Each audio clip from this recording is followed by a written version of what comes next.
we move on to a wonderful panel. Please come forward. I'm going to try my best with all the names. It's Professor Kulvinder Panesar, Professor Anuragini Shirish, Anna Sku. It's a Greek name. It's a Greek name. Professor Amani Elvana, and Angels Adelsey. Yeah. Did I pronounce it right? That was perfect. Okay, perfect. So, very happy to have you here. The title is wonderful. Transformative Force and Disruptive Ramifications. Really excited about this panel. So, take it away. Very glad that you're here and that you will give us a great show. Go ahead. Okay. Thank you so much, Christoph. So, welcome to our topic, Next Generation, Transformative Force and Disruptive Ramifications. I'm your research moderator, so let's get a bit of a subcontext. So today in 2024, what we have is LLMs, ethical generative AI, taking center stage, and it's consuming everyone. And what we want to see is what is this emerging landscape of the human-machine interface. Now, so we ask ourselves, is this all evolutionary? Is it revolutionary? How powerful is it going to get? Is it a game changer? Where are we with this? What price are we going to pay?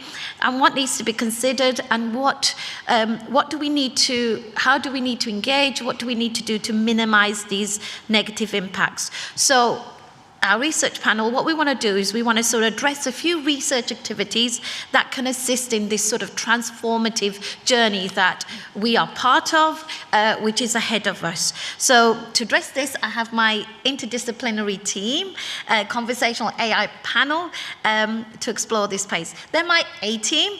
So I've got Amani, I've got Anu, Angus, and Anna.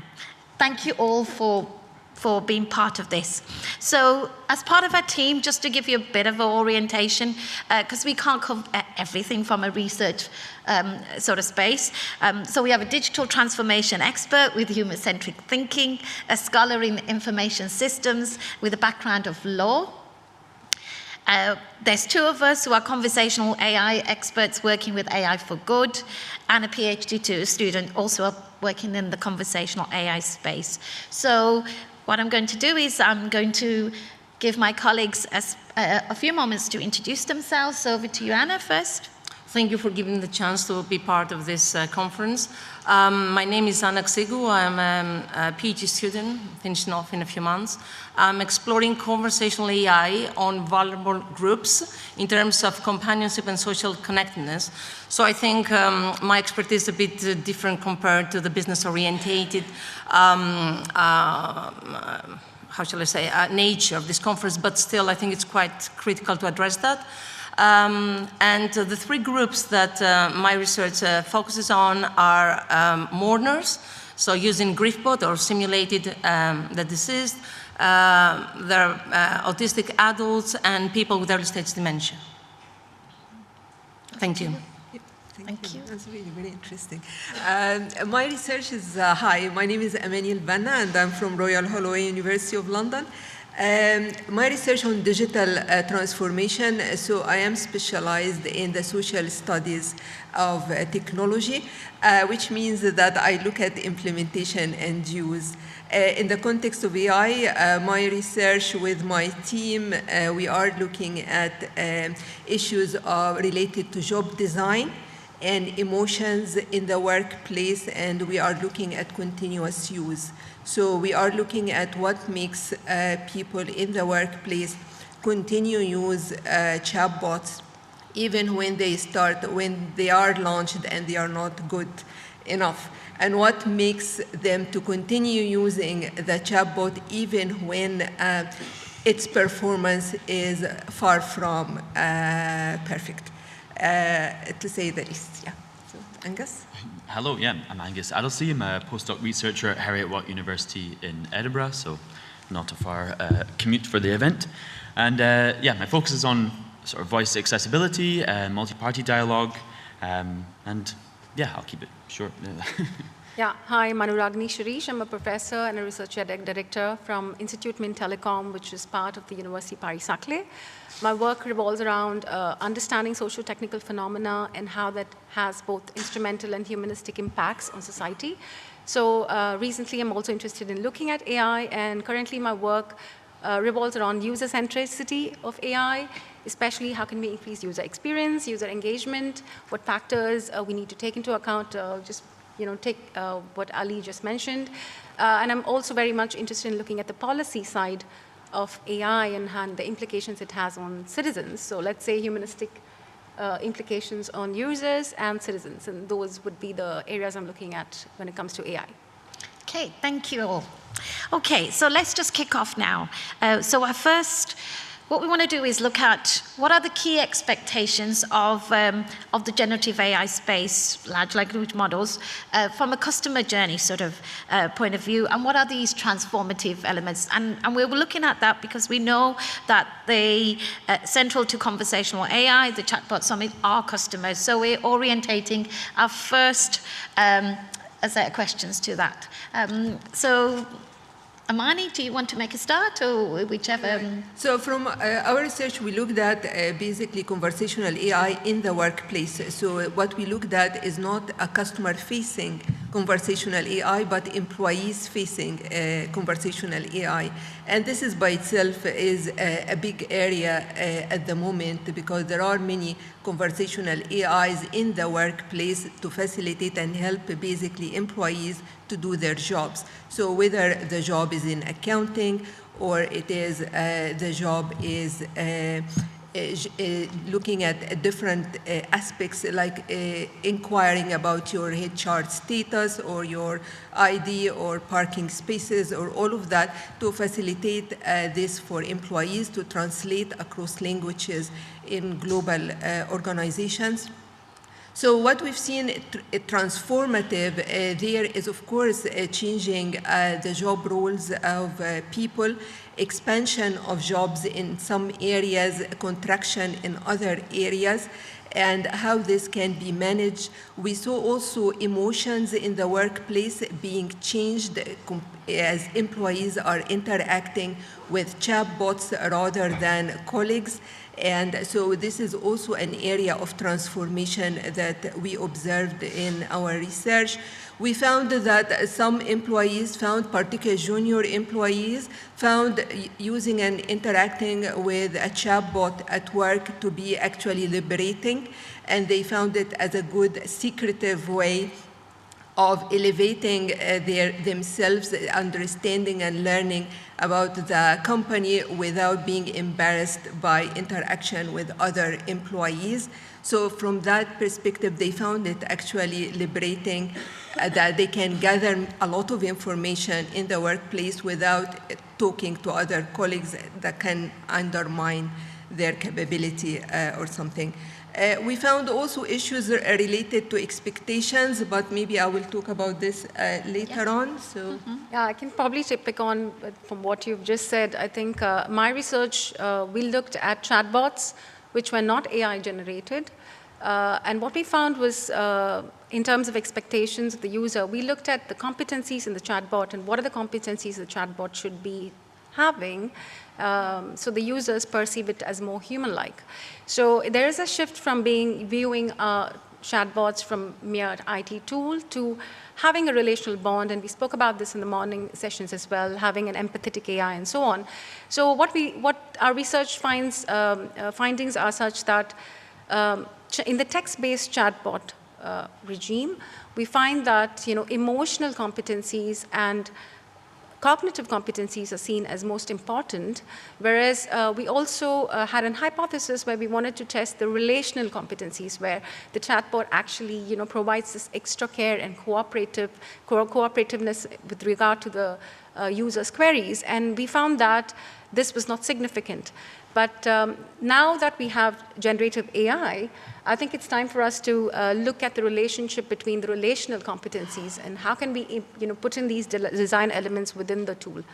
Another main transformation that we see involve responsible design.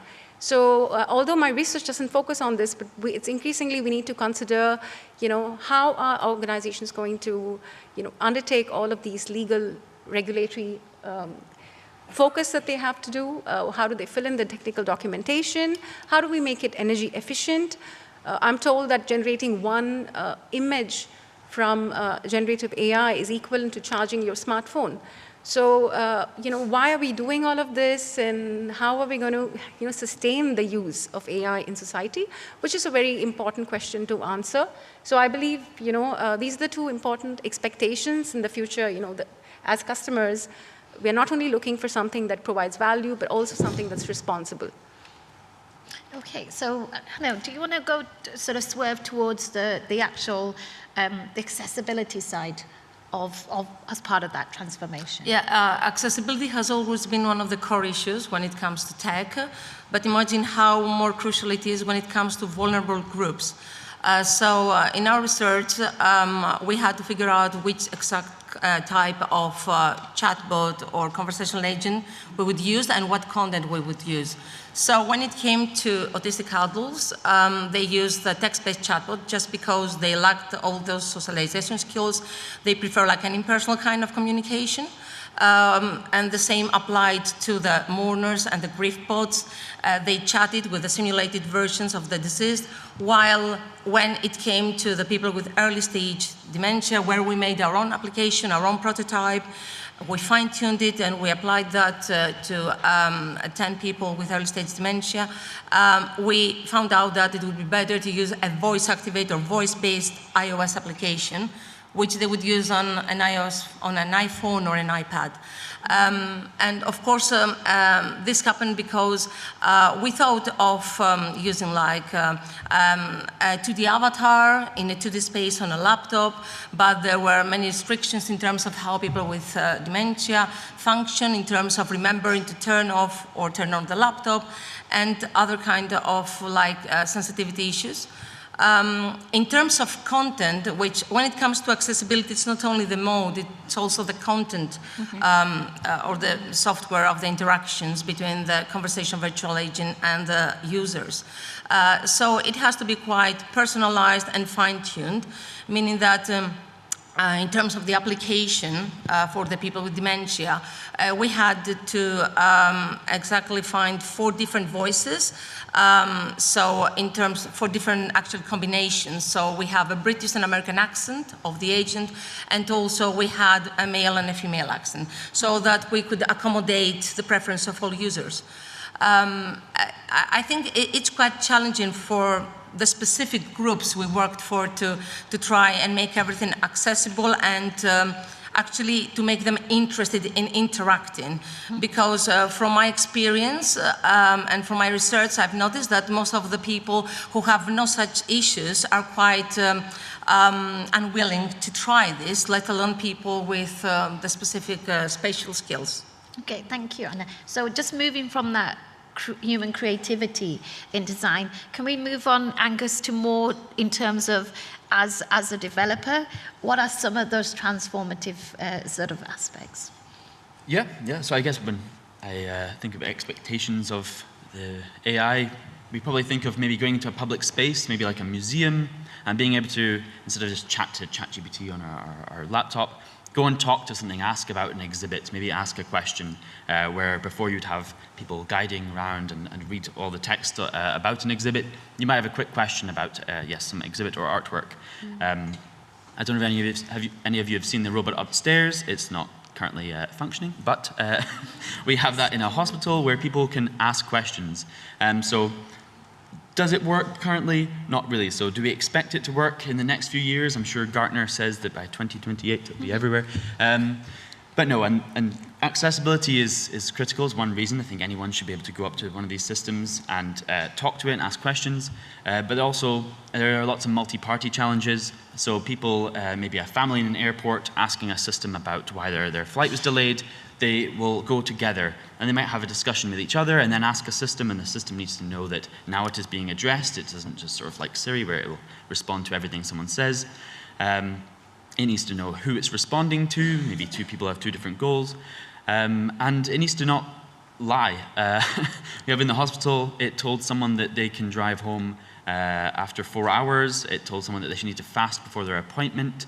And these are not true and can have sort of dangerous ramifications of a patient with dementia goes hungry all day because this bot told them to. So, yeah. Thank you. So that continuous AI improvement, obviously, as with any development, especially in this space, because of the various different, the nuances that you have for a particular use case. So I want to segue onto something else now. So what sectors are going to see the biggest change, and how will the human-machine interface be enabled, and what challenges will still exist in that space? So I don't know, Angus, do you want to stick with your space, healthcare at the moment, and then we'll move on? Sure, yeah. Please. So I think that, as I said, there's lots of spaces I think it will make a difference, but healthcare is quite critical. I was at a care facility where someone who was there said that when some people, again, this was someone with dementia, would maybe ask them the same question repeatedly. And this person, because they're understaffed, is very busy doing quite a lot of other things. Often they're also the nurses, so they're doing lots of different things. And he said that it feels terrible, but sometimes they'll have to very snappily be like, "Sonny," and just run off because they're busy. So I think healthcare is a great place for, not to replace anyone, but just to, you could ask the system the weather 800 times in a row, and at no point will it get tired or snappy. It will just tell you very calmly. So yeah, it's a great way to sort of alleviate some of the pressures that staff have in the healthcare domain. So Amani, creative industries, how? I think that, yes, I think now on the ground, what is really changing is the creative industry, because there is a lot of, there is text to text, there is text to image, text to voice, text to animation, and this is all they do. So this is really changing the creative industry. It is requiring major restructuring now of this industry. It is requiring a change of job boundaries there as well, because a creative director that used to do something, now AI can do part of his or her job. They need to expand their jobs in other areas. And this needs to be designed in the workplace, and we need to think about how these jobs will be really restructured in the workplace. So it's not going to be a matter of simple replacement, but it is a matter of continuous delegation to AI, so approve to delegate, but also approve to expand job and change job boundaries and jurisdictions as well. Okay, so Anu, maybe if you can look at some of the wider implications. Yeah, I think I'll pick up again from what Amani said. I think another crucial implication of the creative industry is that the creators are starting to question, what is the value of my creativity? If AI can generate everything in the world, and we know that soon it's predicted that 96% of the content that we all consume would be synthetic, what is the role of a creator in society? This is a bigger question to ask, and we don't have answers to that. And right now, as we speak, we have legal battles happening, where people are suing all these. We have all the copyright boards and all these creators. They are fighting for their rights, and I think the entire evolution of AI would then depend on what the courts decide on whether using AI for training these large language, whether using copyrighted material for training these large language models will indeed be allowed. Is it a fair use or not? And this is the main debate that's happening, and that might transform not only the creative industry, but also the AI startups that are looking to use AI and to transform and help various other sectors like healthcare.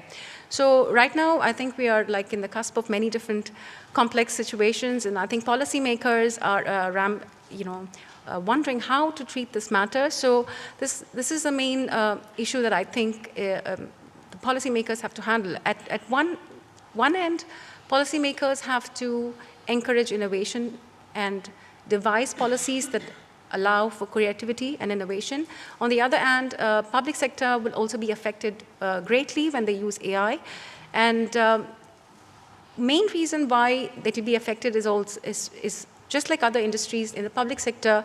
I think we have low data quality, and we need to, first of all, enhance the data quality that we have.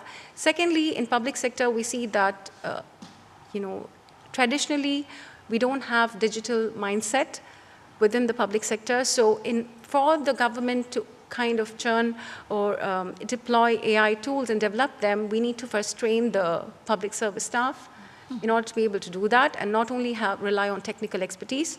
So on the one hand, we want to offer citizen services and greater service quality and experience. But on the other hand, we have to build in the capabilities within the public sector to be able to do all of this. And we mustn't forget that public sector also has to bring on board certain micro businesses and small businesses trying to understand this whole complex scenario of AI. So I think we need public sector to be taking in more proactive role and helping these kind of industries to kind of provide the knowledge and the awareness to how they could leverage on these technologies. So that way, public sector is impacted on both sides. Not only that they can use AI in their operations to enhance more citizen services, but they also have to play the role of actually transforming the society in a more responsible way. Okay, thank you. So just moving on from the policies, as you talked beautifully about. So we've got the policies. We've just heard from Dr. Hilda Hartmann about the European AI Act. You've got your AI strategies as well. But actually, you need something more as well. You need something that's going to help you with the ethical sort of alignment on and some sort of help for you to support your design thinking and your development as well. So what I think what is also needed, just to follow on from there, is that you need some sort of ethics sort of framework, some sort of management framework that will also bring all the other issues that come to light, like right to intelligence, fairness, sustainability, accountability of using that technology. Now, yesterday there was a masterclass by AI Tech UK with Sherry Matthew, and he talked about the smart ethics tool. So you need something that's going to, some sort of toolkits that are going to help you address all of those guidelines that are in place, but toolkits that are going to actually work with your problem context that you are sort of looking into, and looking at the ecosystem around it as well. And at the same time, it'll inform your research thinking in that space as well. So some sort of ethical management framework toolkits. As been said, public sector has brought out a few, but there needs to be a lot more in that space. So I'm just going to bank that for a while. So now what we're going to move on to, is it getting smarter? Dr. Ali just spoke about the fact that, be fluent. Fluency doesn't mean smarter. However, we also need to realize that yes, it's is it a revolution? Is it evolution? We've just had, everybody knows about, Google wrote the attention is all you need in 2017, using the concepts of transformers and the power of GPUs that we all take advantage of. And then what we also have is, how do we classify this revolution? Where is it at the moment? It's very fast, it's intuitive, it's automatic, but then we've got this new space that's coming up, which is about integrating and embedding, and that's what we're slowly seeing. And with this embedding, with this integrating and embedding, we're going to see a lot more what we call integral logic, a lot more high accuracy, like we were talking earlier about continuous improvement. That continuous improvement will lead to higher accuracy. The reasoning, which is where we're getting to that cognitive architecture that Dr. Ali just talked about a couple of minutes ago, handling sort of really novel scenarios as well, and nuance comprehension, which is again where we're going to be touching. So that's the new space that the revolution. At the same time, what we also have is, we know that we want this human feedback loop to be embedded. Without that, we do not have something that's going to be smart at all.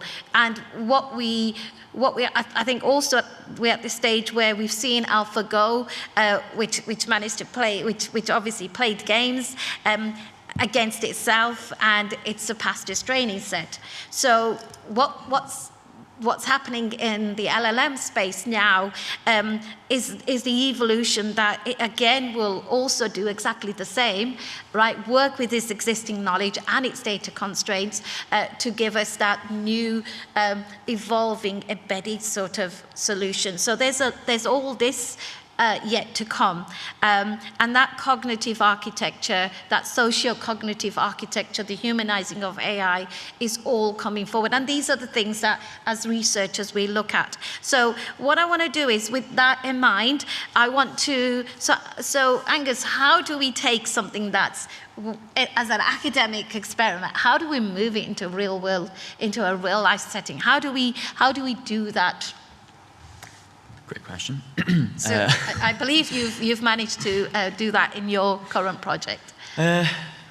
It's used by real patients. It's still, for example, the robot, when we finally get the internet plugged into, it doesn't work in like loud spaces. We've got ASR that's going to hear the loudest person in the room, for example, if you're in a cafe. So I wouldn't say it's applied completely and perfectly in a hospital. So patients currently will come down and talk to it. But yeah, it's real patients, and this project is a spring project. It's an EU project that ran for 4 years with 8 partners, sort of different organizations around the world doing different things. So it's a lot of work and a lot of money. But I guess what's happened is we worked with the hospital, with users from the beginning, and incrementally updated and improved the system based upon what we were finding from real patients. And yeah, I guess if you're wanting to move research into industry and into a deployment, that is what you need. So we've seen large language models are not new in terms of, like, we say the last year, but it was GPT 3.5, it wasn't GPT 1. They've existed in research for a very long time, and there's always been this hallucination problem. I think a few years ago, there was a system that told a child that Santa wasn't real, for example. I think it was a system by Oliver Lemon, who's speaking tomorrow. So all of these problems that we're having today are not new. They're just now bigger because they're now being deployed in real life and coming to light more. So yeah, I think it's just a long period of time as research has to be more established and tested with real users. And yeah, I think, yeah, that's my answer. So Imani, what about knowledge? Where does knowledge fit in this? Yeah, I think that we are getting smarter actually with AI, in the sense that organizations now do understand that they need to restructure and they need to change in order to implement AI. So it's not a matter of you are going to just put and parachute another system on top of the organization as is. That no, the organization itself needs to move. There will be some movement within the organization, some changes of job boundaries, and not necessarily replacement. And the other thing that we've seen that actually when AI is helping people in the workplace, people are really welcoming it. Who would like to do a boring job or a boring task over and over again? People were telling us, like, if it can do it for me, I would be really delighted. Because some of those jobs are incredibly and utterly repetitive, even accounting jobs. Some accounting jobs are creative and interesting for accountants, but some jobs are super repetitive. They would do it day in, day out, and it is so boring as well. So they were telling us, if AI can do it, let it do it. And so they were absolutely willing, when we studied the implementation of a system there, they were absolutely willing to delegate and to collaborate in the implementation process just to make sure that AI is working properly and that they can confidently delegate particular tasks. However, they will be also in a position of supervising the AI results. And that made everybody comfortable that there is an element element of supervision, but as well, AI is doing and processing the repetitive and boring tasks for people.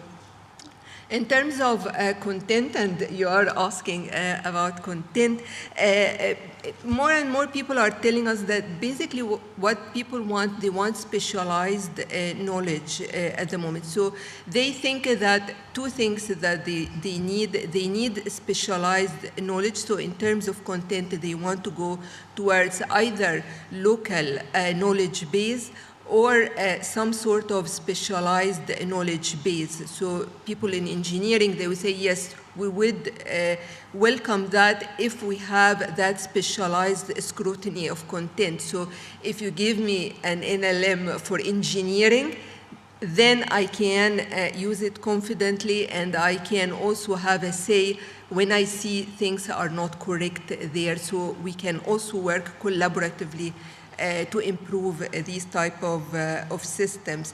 The other thing that we found when we did experiment with our students, that they don't like the text-to-text that much, and because they think it's not immersive enough for them. So they wanted immersive experience rather than only text-to-text and prompting and all of that. They found that is to be really boring for them. So it's not exciting enough. They want something that is really exciting. They say, okay, but where is the immersion? I want to be I want an immersive experience. If it's not that, I am not excited enough. Oh, thank you. So just coming back earlier on, Micah showed us about the local knowledge using the using the AI, the European AI Act as the source. But as we move on to Anuj, to some of the things that you've had to look at recently, do you want to share those, please? In, like you said, the real world context. Yeah. More in terms of, how do you apply? The deep fake work that you've been, sure. yeah, please. So I did, currently I'm doing some work on deep fakes, and this is very crucial because one of the main, other ramifications of AI and to what extent it's smarter or not, it's one question, but it is already very smart for many deviant actors.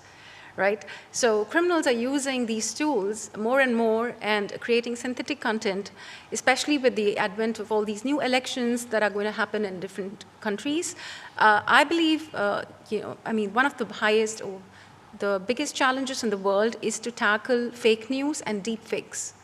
So which is again a byproduct of AI and generative AI. So how are policymakers going to handle this situation is something very crucial. And the fact that deepfakes are going to be so immersed in the society because of the democratization of these tools. It doesn't matter how smart they are, but it seems to be accessible to everybody. And this democratization of the AI tool has led to serious problems, and it's actually transforming several institutions.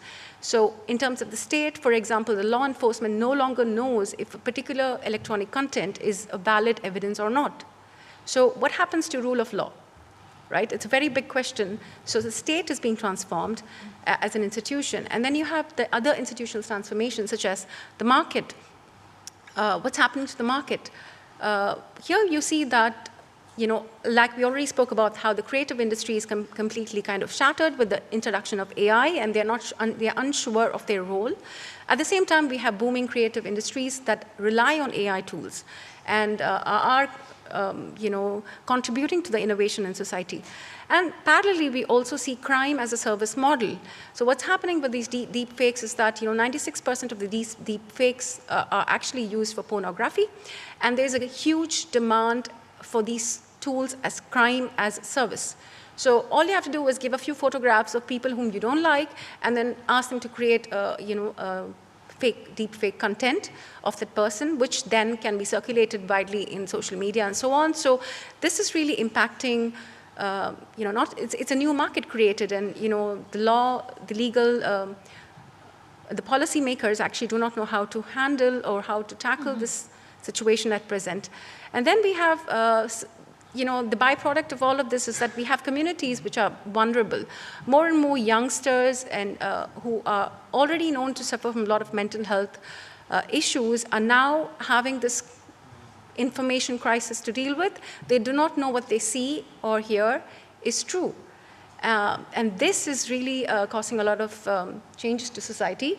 And specifically since deepfakes are mostly used for pornography and they are targeting minorities, which is women and children and certain other groups. So we can see that in the future this would end up being considered as a, leading to systemic injustice in society. And how do we tackle these issues from the start? These are the questions that we need to ask as we talk about AI and all of the good things that it's doing, but we also have these really dark sides to AI, and which is now one of the top policy problems that governments are dealing with. And in terms of regulatory scenario, not every country has a law that prohibits deepfakes for these kind of deviant usages.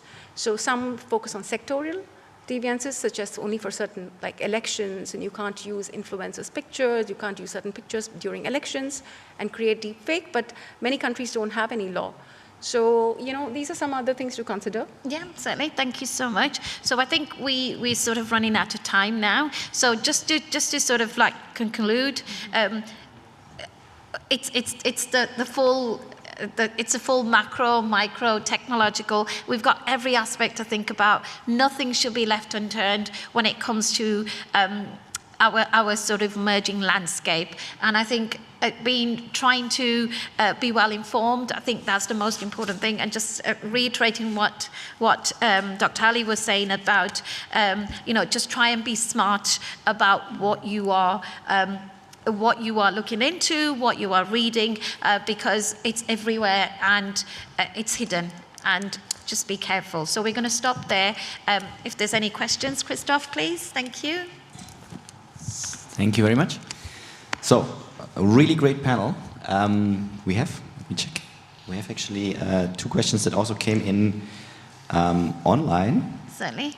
But there is a question here in the room. And there's also as questions. Well. There are here. questions I think in the room. we can maybe go for maybe one in the room and one for 2 questions. Maybe like one from online and one from the audience. So like, so one we have from the online community. Valentina Adami goes back to the very beginning of the talk. What do you think is, or what is your suggestion to promote this kind of awareness that you talked about, especially in the enterprise sectors, when it's about enterprise applications? This was going very back to the very beginning of the panel. Mm-hmm. Maybe just like 1 or 2 quick answers, and then we go to the audience here. I think I can talk about this phenomenon called IT mindfulness, which again the research shows that employees with IT mindfulness can appreciate an AI tool better than one who has less of this dynamic trait. So this is a trait which is psychological. We spoke about the psychological aspect, which can be trained. And IT mindfulness is somebody is like when an employee is able to actually understand the use of the AI, be present. They would be more novel in how they use the tool and actually explore different features, etc. So I think that's something that enterprises can look at concretely when they introduce AI tools, and how to build, first of all, assess the current IT mindfulness levels within the organization, then to probably train employees on this. I don't know if that. Yeah, thank you very much. Yeah. In actually, what I've seen in sociology, there is something called the sociology of magic. And this is now the problem and the barrier that is standing in front of AI, that organizations are thinking of magic. And AI is not magic. It is a system. And there is a huge difference, and a huge difference in expectations. So I think that the challenge at the moment is organizations to manage their expectations. And when we start from realistic expectations about what is AI system, then we can meet our targets and meet objectives of that system. And the system can improve also over time. So I always say AI systems are not an end goal. They are actually living organ within the organization. They will improve with time, but they need that tolerance level, and they need a little bit more of tolerance within the organization. And that's why we were pleased to find that with conversational AI and with employees' positive emotions towards it, because what we studied was basically like what Christophe was also mentioning in his case, that also it has an avatar and the same. So it was giving that sense of fun and also connectivity with the user, very similar to the case that you presented. And in that case, actually, people were so tolerant to mistakes with the conversational AI, and they were willing to teach the model. So they were even in the organization, they have that section that, do you want to teach me? I am that bot, I won't mention its name, but I am that, do you want to teach me? I am sorry that I cannot do it this time, but I am learning and you can teach me, can you? And many people were actually pressing on that button that, yes, I want to teach you, because they were working from the perspective, if I teach the bot will get better, my job will be easier in the future. Just to add, there was technology readiness, now we have AI literacy readiness. So every organization needs to look at who's using what, when, and where they sit on that, and understand what the gap is, and then what they can do and who is it going to affect, and some plans in place to upskill, reskill, and I think that is going to be very much a short-term thinking that needs to go into a long-term plan for the next 2 or 3 years. Thank you very much. So I think, like, in terms of, like, having food for thought, and real food, I would definitely go now for continuing this food for thought. Yeah. It's just like, in terms of respecting the online audience, Certainly. I think we will move on, because they are basically, they are always on this time schedule. Certainly. We had some people here from the audience. Since you are here, right, and they are here, please reach out afterwards. I really think it was a great panel. Thank you also, for the research community to take part in these events. We also have students that are working on theses. I have to make some introductions to you later, because I think it's great, like, not only the researchers themselves, but also younger people that are currently, getting into the field, researching on this. It's really great to have you here, and it's great, let me just say that you are actually highlighting the implications also, again, for the business side of things.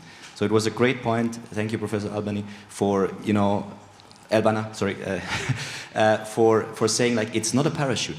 It's not a parachute that goes on top. You have to rethink organizations, and this is crucial, and this really has to go up to the board level. The board level needs to understand that it's about reshaping and not a layer on top. Very, very important. Thank you very much for your insights. Thanks for being with us, and we'll have a lot of questions for you in the lunch break.